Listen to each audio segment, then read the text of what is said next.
విషయం ఏంటంటే హరిహర వీరమల్లు అనే సినిమాని ఆపడం కోసమే జూన్ 1 నుంచి బంద్ ప్రకటిస్తున్నారు పర్సెంటేజ్ కానీ ఇవ్వకపోతే అనే మాట రావడం అనేది చాలా దుర్మార్గం. It's a trash. అది ఉత్తిది, అది కరెక్ట్ కాదు. అందులో కుట్ర ఉంది. ఆ కుట్రదారులు ఎవరు తెలుసుకోవాలి అని స్వయంగా పవన్ కళ్యాణ్ గారు ఆఫీస్ నుంచి రావడం అనేది, స్వయంగా సినిమాటోగ్రఫీ మంత్రి దుర్గేష్ గారు మాట్లాడడం అనేది కరెక్ట్ కాదు. ఎందుకంటే మిత్రులారా, ప్రొడ్యూసర్ కౌన్సిల్ కానీ, ఫిల్మ్ ఛాంబర్ కానీ, అది సినిమా పరిశ్రమ పాలనా సంస్థలు, ఆ 2 సంస్థలు కూడా బంద్ ప్రకటిస్తామని ఇప్పుడు చెప్పాలా. డిసిషన్స్ ఆర్ గోయింగ్ ఆన్ అని చెప్పారు వాళ్ళు. దట్ ఇంకో విషయం చెప్తున్నా మీకు, బంద్ అనేది ప్రజాస్వామ్యంలో ఒక బ్రహ్మాస్త్రం. ఎవరైనా బంద్ ప్రకటించే ముందు సినిమా ఇండస్ట్రీలో అకార్డింగ్ టు నామ్స్ 3 వారాల ముందుగా తెలియపరచాలి. ఇదిగో పలానా ఇష్యూ మీద మేము ఫైట్ చేస్తున్నాం, అది ఇంకా కొలిక్కి రాలేదు కాబట్టి మేము బంద్ ప్రకటించబోతున్నాం అనే విషయాన్ని నిర్మాతలకు 3 వారాల ముందు తెలియపరచాలి. This is norms, it's a preamble. 3 వారాల ముందు తెలియపరిస్తే రిలీజ్ డేట్ ఎవరు తెచ్చుకున్నారో, మేము రిలీజ్ డేట్ ఇచ్చుకున్నామండి, ఇంకో 2 వారాలు మేము రిలీజ్ చేస్తున్నామండి అని ప్రిపేర్ అయిన నిర్మాతలను ఇబ్బంది పెట్టకుండా ఉండడం కోసమే 3 వారాల ముందు తెలియపరచాలి according to norms. So June 1 bandh ప్రకటిస్తే ఒకవేళ జూన్ 12 అంటే 2 వారాలు కూడా కాదు కదా.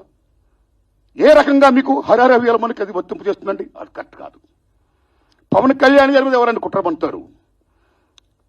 తెలుగు చలనచిత్ర పరిశ్రమలో విశ్వవిఖ్యాత నట సార్వభౌమ ఎన్టీ రామారావు గారు, భారతదేశంలో ఎన్టీఆర్ మన తెలుగు జాతిని ఖ్యాతిని చేసిన మహనీయుడు. As a politician, as a CM, like this anything else. ఎంత గర్విస్తామో.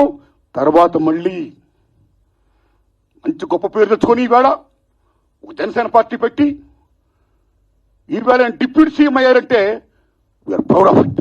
మన తెలుగు చిత్ర పరిశ్రమ మొత్తం అంతా గర్విస్తున్నది. Hats off to Pawan Kalyan garu. ఆయన సేవలను గుర్తుంచుకోవాల్సిన చంద్రబాబు నాయుడు గారికి సెల్యూట్. మేము పవన్ కళ్యాణ్ గారిని ఏ రకంగా దుర్మానం కాము, కానీ పవన్ కళ్యాణ్ గారు ఆఫీస్ ఆ రకంగా కరెక్ట్ కాదు రావడం. ఓకే, వచ్చిందనుకోండి, ఇష్యూ వస్తే మహాత్మా గాంధీ ఏమన్నాడు? ప్రపంచ యుద్ధాలను కూడా చర్చల ద్వారా ఆపొచ్చన్నాడు ఆయన. ఒక సీఎం, ఒక డిప్యూటీ సీఎంగా మీరు అక్కడ సీఎం చంద్రబాబు నాయుడు గారితో మాట్లాడి హరిహర వీరమల్లు అనే టాపిక్ మీరు ఎత్తకుండా, ఓకే మీ ఇండస్ట్రీ కష్టాల్లో ఉన్నప్పుడు రండి, మనం సిట్టింగ్ చేసుకుందాం రండి, మాట్లాడుకుందాం రండి అని చెప్పుంటే ఒక పెద్ద రోల్ ప్లే చేసి ఉంటే ఒక చలనచిత్ర పరిశ్రమ బిడ్డగా మిమ్మల్ని మేము ఎంత గౌరవించేవాళ్ళం సార్. ఎంత బాగుండేది సార్, ఎంత బాగుంటుంది సార్. ఆ పని చేయండి సార్ పవన్ కళ్యాణ్ గారు. ఎందుకంటే పర్సెంటేజ్ సిస్టమ్ వల్ల ఇండస్ట్రీ ఇవాళ చాలా మేలు జరుగుతుందండి. పర్సెంటేజ్ సిస్టమ్ లేకపోవడం వల్ల ఇండస్ట్రీ సగటు నిర్మాత మొత్తం కొలాప్స్ అయిపోతున్నారండి ఇవాళ. మీరు నమ్మండి sir. Why? Because all malls, PRs మొత్తం ఇలాంటివన్నీ వచ్చేసిన తర్వాత సింగిల్ థియేటర్స్ ఇవాళ ఉనికి లేకుండా పోతుందండి. తెలంగాణలో 500 ఉన్న సింగిల్ థియేటర్లు ఇవాళ 200 చిల్లరకు వచ్చేసాయి. ఆంధ్రప్రదేశ్ 500 పై ప్రజం కాల. So this is a very big issue. Since 25 years this percentage system is going on. The issue is going on, not clearing. అది కావాలి.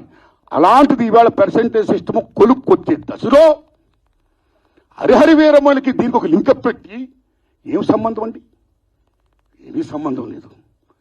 ఈ రకంగా దాన్ని చేస్తారని చెప్పి ఈ పర్సెంటేజ్ సిస్టమ్ అనే ఇష్యూని పక్క తోసేసేసి హరిహర వీరమల్లు ఫోకస్ చేయడం అంటే ఎంత దూరం ఉండేది. అది కరెక్ట్ కాదండి. అందుకని నేను మనస్ఫూర్తిగా ఇది ఫీల్ అయ్యే నేను చెప్పడం కోసమే నేను విజ్ఞప్తి చెప్తూ పవన్ కళ్యాణ్ గారిని విజ్ఞప్తి చేస్తున్నా, నేను చంద్రబాబు నాయుడు గారిని విజ్ఞప్తి చేస్తున్నా, దుర్గేష్ గారిని విజ్ఞప్తి చేస్తున్నా. పవన్ కళ్యాణ్ గారు మాట చెప్పారు,